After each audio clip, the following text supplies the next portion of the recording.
吉祥如意，阿弥陀佛，大家好。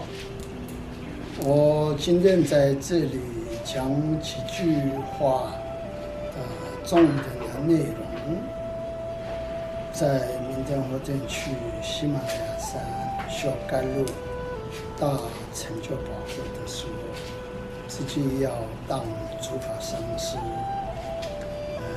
然后呢，也是顺便呢，过去自己年轻的时候，小时候，小喇嘛的时候，从18岁开始到现在19岁，都有做过这个密宗、无上密、马哈yoga、阿耨yoga、三大yoga或者二次第法门重要的甘露法要、甘露势力，这些有做了很久了，所以可以说甘露专业的人啊。但是大家要了解，做甘露的时候，第一，我们的甘露的母药，释迦牟尼佛生生世世继续当菩萨，所以菩萨70若胜势力是密宗甘露的基本母药，还有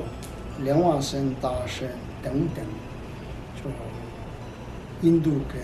西藏的原来的大成就者修把家子过的这些成就的传承的中药的甘露，这些都说当母药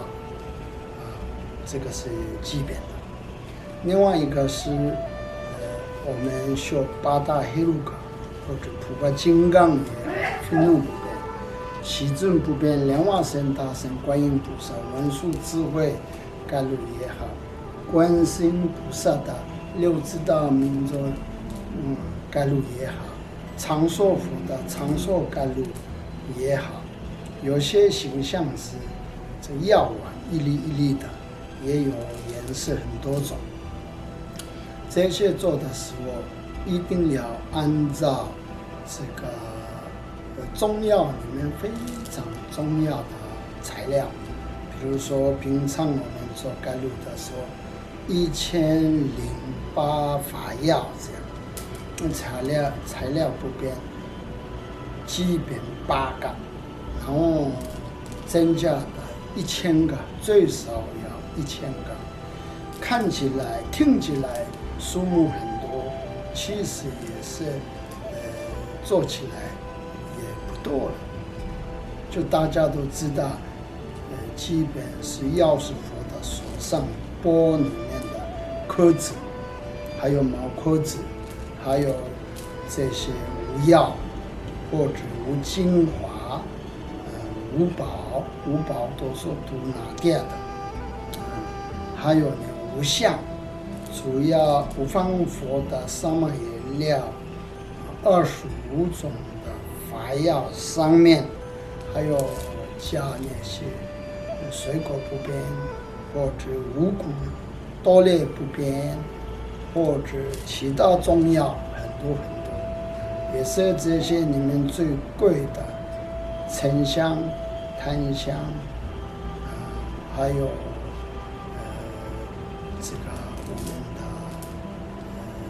马宝或者香宝、麝香那个样子，很多中药里面又香，闻起来又吃起来好吃，对于身体或者一些障碍或者业障这些对治的这个中药非常的重要。同样有释迦牟尼佛的生地的地水这些东西，像我们中国五台山的地方的土也好，这些也是，还有很多的吉祥的中药，莲花部分也是，一些莲花里面也有很多，比如说红花里面也有藏红花嘛，就是很贵又很香。那些的中药的材料全部要具足，总共1008样。这个是我们宁玛派的基本的甘露法药，是需要这样子。那其他长寿药丸也好，或者今天做一个供养龙的龙药也好，或者供养护法的药也好，或者一些做烟供的材料也好，主要金刚层密宗里面有很多的什么样的这个量，这些都是非常的正确如法，还有传承，传承也是不能有很多一起，宁玛就是宁玛派的传承，格局就是格局的传承，给路就是给路的传承，这样子。宗教无分别大师江洋天子王博说，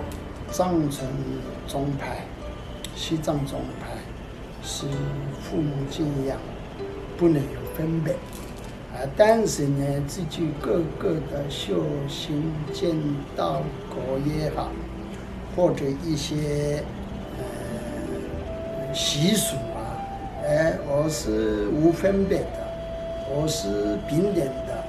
全部加在一起是不可以这样。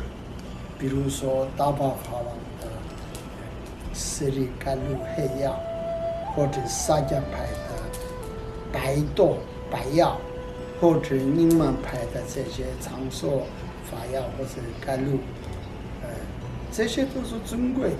但是呢，这些全部一起，搅在一起弄，是应该不太对，没有什么冲突。但是呢，要每个法药，他自己的立场，他自己的效果，他的名义，传承。不一样，比如说我们得一个感冒的时候吃药的话，西药就是西药嘛，中药就是中药嘛，西药和中药一起吃不太对啊。但是呢，西药吃了以后，半个钟头以后中药吃也可以啊，中药吃了以后，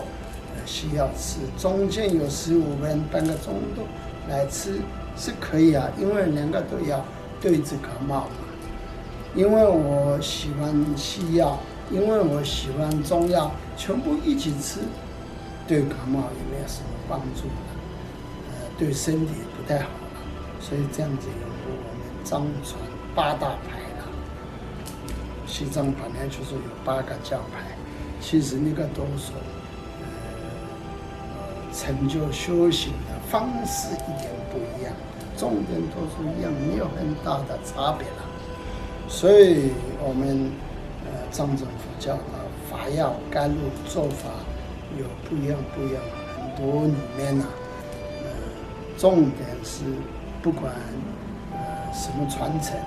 要了解这些部分，专业的、非常有经验的。正确如法是非常重要，吉祥。